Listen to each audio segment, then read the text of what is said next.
Welcome to Maths Line. We're being told to solve for this.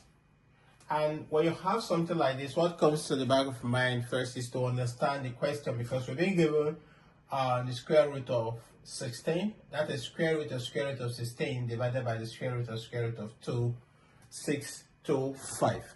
So when you understand what you need to do here, that means that we are halfway done. Step 4 is for us to understand the question.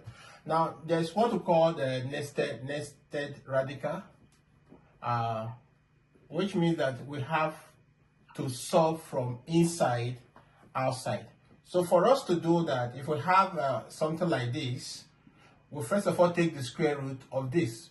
When we take the square root of this, let's assume that this is a, we can now go further to take the square root of this a for us to have our answer. So if we go by that, which is the nested radical, we can now say that the square root of 16 here, solution to this, we cannot say that the square root of 16 is 4, because 4 times 4 is equals to 16.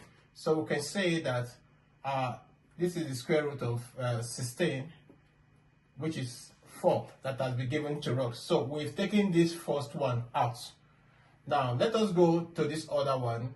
The square root of 625, that is 625, is the same thing as 25 times 25, which will actually give us 625. So if we do that, we can then say that root 4 is divided by root 25. So you can see that we have taken out the first stage of this square root. So we can further square this. If we square this, 2 times 2 will give us 4, and 5 times 5 will give us 25. So which means that the square root of 4 is 2, and the square root of 5 is 5. And this is our final answer. Now, what do you think about this? Let's discuss in our comment section, and I'll see you in my next class. Thank you.